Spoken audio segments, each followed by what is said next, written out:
peristiwa-peristiwa penting masa Orde Baru 1966 sampai 1998. Masa Orde Baru adalah periode kepemimpinan Presiden Soeharto yang berlangsung dari tahun 1966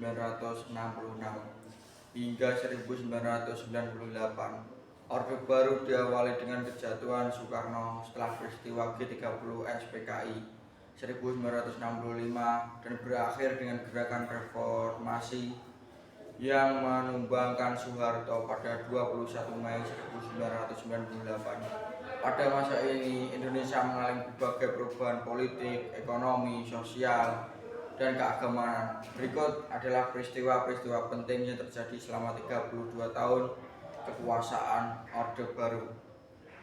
Yang pertama, lahirnya Orde Baru dan Super Semar 11 Maret 1966. Setelah peristiwa gerakan 30 September 1965 atau G30 SPKI yang berujung pada pembunuhan 6 jenderal TNI, situasi politik Indonesia menjadi tidak stabil. Pada 11 Maret 1966, Presiden Soekarno mengeluarkan surat perintah 11 Maret atau Super Semar yang memberikan wewenang kepada Soeharto untuk mengambil tindakan guna menjaga keamanan negara. Soeharto menggunakan Super Semar untuk membubarkan PKI atau Partai Komunis Indonesia dan organisasi terkait, menangkap pendukung Soekarno dan tokoh-tokoh yang diduga terlibat G30S, mengambil alih kekuasaan secara perlahan dari Soekarno. Akhirnya pada Maret 1967 MPRS mencabut mandat Soekarno sebagai presiden dan mengangkat Soeharto sebagai pejabat presiden. Setahun kemudian, dalam sidang MPRS 1968, Soeharto resmi dilantik sebagai Presiden Republik Indonesia yang kedua.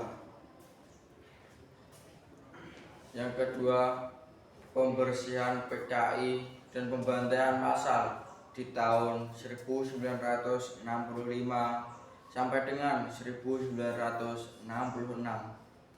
Pasca G30S terjadi pembersihan besar-besaran terhadap orang-orang yang dituduh sebagai simpatisan PKI. Peristiwa ini menyebabkan ratusan ribu hingga lebih dari 1 juta orang tewas dalam pembantaian yang dilakukan oleh militer dan kelompok-kelompok sipil. Ini menjadikan salah satu tragedi kemanusiaan terbesar di Indonesia.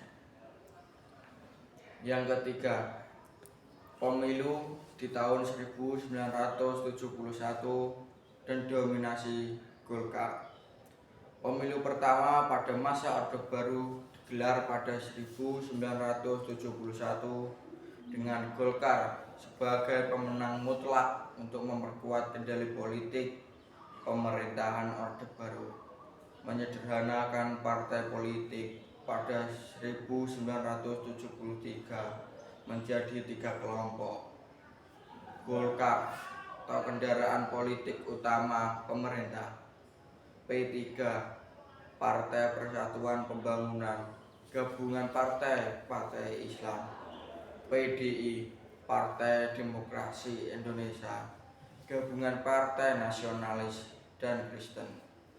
Golkar selalu menang dalam setiap pemilu. Berikutnya, berkat dukungan militer, birokrasi, dan tekanan terhadap oposisi.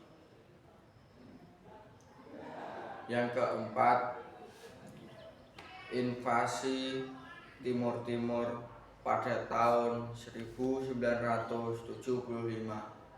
dan integrasi ke Indonesia di 1976. Pada 7 Desember 1975, Indonesia menginvasi Timur Timur yang baru saja merdeka. dari Portugal pada 17 Juli 1976. Timur Timur resmi menjadi provinsi ke-27 Indonesia. Namun, integrasi ini diterima sebagian besar rakyat Timur Timur dan memicu konflik bersenjata antara TNI dan kelompok separatis Fretin. Yang kelima, normalisasi hubungan dengan negara tetangga di tahun 1970-an. Pemerintah Soeharto memperbaiki hubungan diplomatik dengan negara-negara tetangga termasuk ikut serta dalam ASEAN di 1967 dan membangun hubungan baik dengan negara-negara barat serta Jepang untuk mendapatkan bantuan ekonomi. Yang keenam, pembangunan ekonomi dan kebijakan represif pada tahun 1970 sampai 1980. Pemerintah Orde Baru menerapkan strategi pembangunan ekonomi dengan mengandalkan utang luar negeri dan ekspor minyak. Pertumbuhan ekonomi meningkat, tetapi di sisi lain kebebasan politik ditekan. Media dikontrol ketat, hanya mendukung pemerintah. Banyak aktivis dan oposisi ditangkap atau dihilangkan. Soeharto dan keluarga semakin berkuasa dan korupsi merajalela. Yang ketujuh, peristiwa Malari di tahun 1974 pada tanggal 15 Januari 1974 terjadi demonstrasi besar-besaran yang dipimpin mahasiswa untuk menolak dominasi modal asing, terutama Jepang. Demonstrasi ini berujung pada kasus banding di Jakarta yang akhirnya dijadikan alasan oleh Soeharto untuk memperketat pengawasan terhadap aktivis mahasiswa. Yang kedelapan, tragedi Tanjung Priok pada tanggal 12 September 1984. Aparat militer menembaki warga muslim yang melakukan protes terhadap kebijakan Orde Baru yang dianggap anti-Islam. Ratusan orang tewas atau hilang dalam peristiwa ini.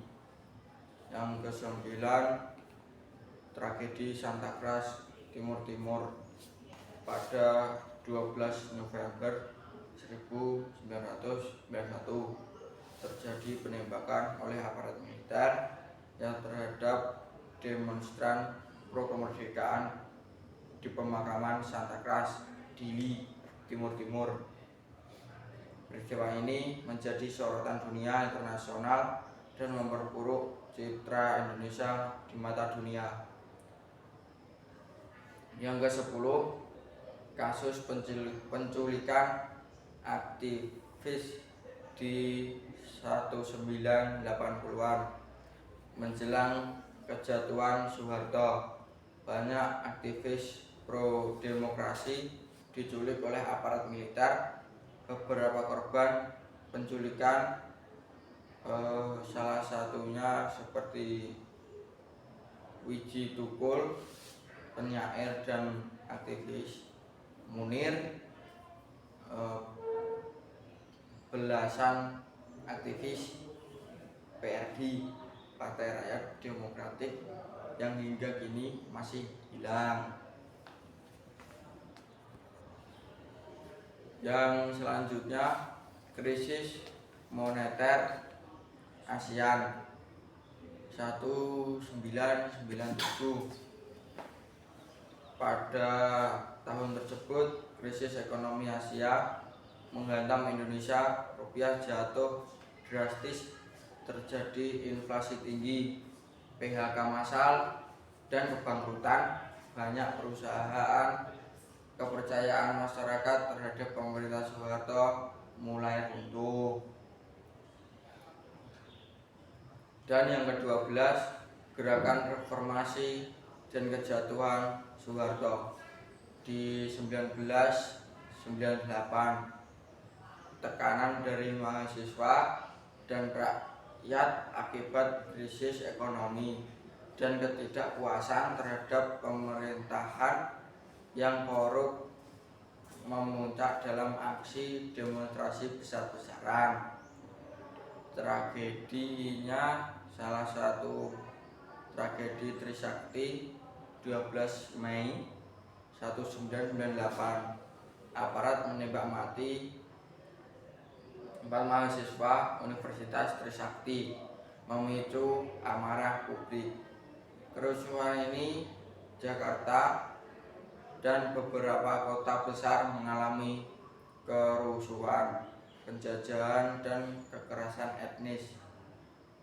Setelah itu, sidang MPR pada 21 Mei 1998, Soeharto akhirnya mengundurkan diri setelah berkuasa kurang lebih 32 tahun, menandai berakhirnya era Orde Baru dan mulainya era reformasi. Oke, kesimpulan yang dapat kita tangkap dari cerita tersebut yaitu masa Orde Baru di tahun 1966 sampai dengan 1998 penuh dengan pembangunan ekonomi dan stabilitas politik, tetapi juga ditandai dengan represi politik, pelanggaran HAM, korupsi, nepotisme. Kejatuhan Soeharto pada 1998 membuka jalan bagi reformasi demokrasi Republik Indonesia. Cukup sekian yang dapat saya sampaikan. Koreksi apabila ada yang kurang. Wassalamualaikum warahmatullahi wabarakatuh.